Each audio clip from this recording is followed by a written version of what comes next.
Salam əziz şagirdlər, bugün sizinlə 7-ci sinif fizika 2-ci hissə iş dəftərindən 5.1-ci, yəni cisimlərin elektrik yükü mövzusunun tapşırıqlarının izahını bölüşəcəm. Birinci tapşırığa baxaq. Deyir ki, sözlərdən istifadə edərək mətni tamamla.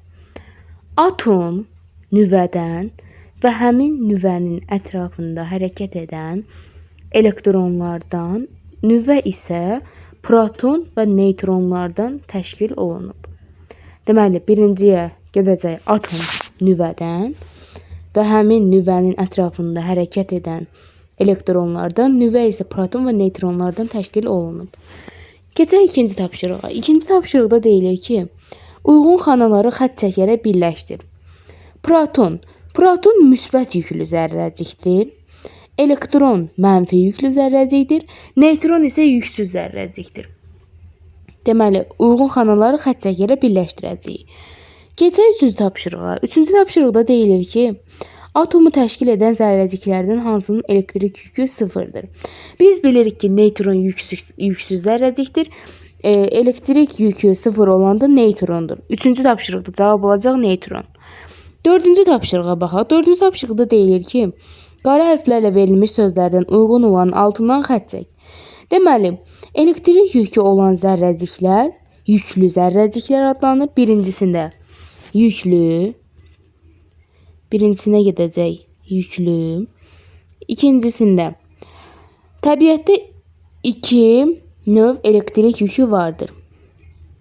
Təbiətdə 2 növ elektrik yükü vardır. Daha sonra olacaq. Onlar şərti olaraq mənfi və müsbət yüklər adlanır. 3-ə müsbət.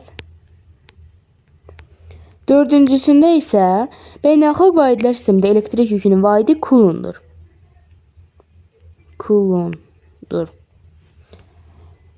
Keçək 5-ci tapşırığa. 5-ci tapşırıqda deyilir ki, boşluqlara uyğun sözləri yazaraq sxemi tamamla. Elektron necə ola bilər? Elektron mənfi ola bilər təbii ki. Birincisində olacaq mənfi. Birincisi mənfi. Elektron mənfi ola bilər. Müsbət ola bilər. Proton olacaq. İkinci boşluğa proton yazacağıq.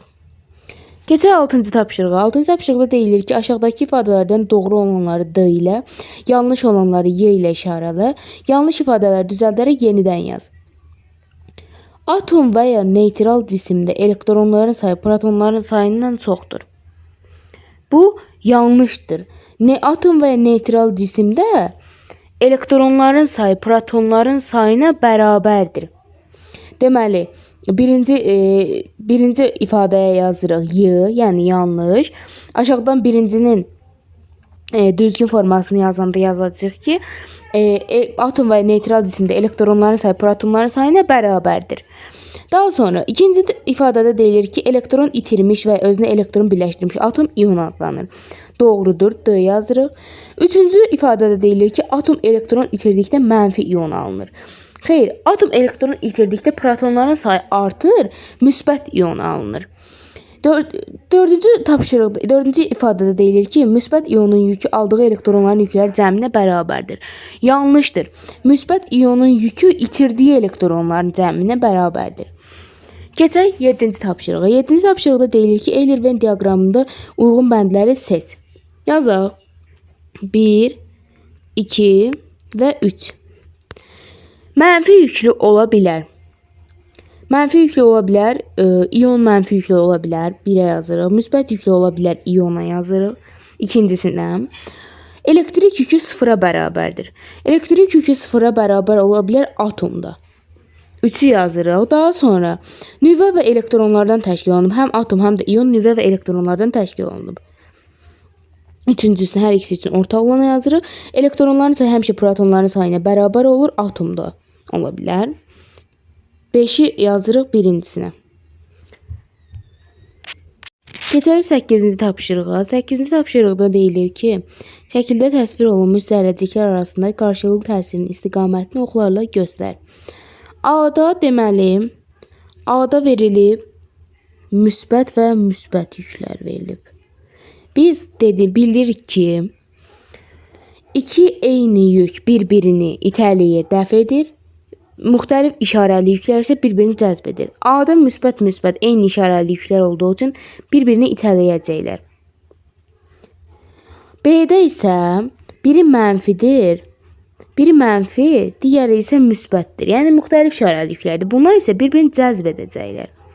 Ox işarəsi bu cür olacaq.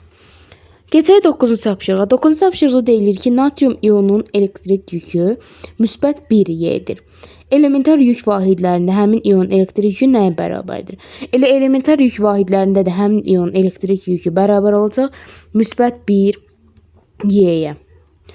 Daha sonra keçək 10-cu tapşırığa. 10-cu tapşırıqda deyilir ki, elektrik yükü mənfi 1Y olan ionun nüvəsində 3 proton var. Həmin ionun elektronlarının sayını tapın. Elektrik yükü mənfi 1Y-dir. Deməli, yazırıq ki, elektronların sayını istəyir. Mənfi N Y bərabər plus 3 proton var. 3Y bərabərdir mənfi 1Y-yə. Deməli, N Y bərabər olacaq 4Y-yə.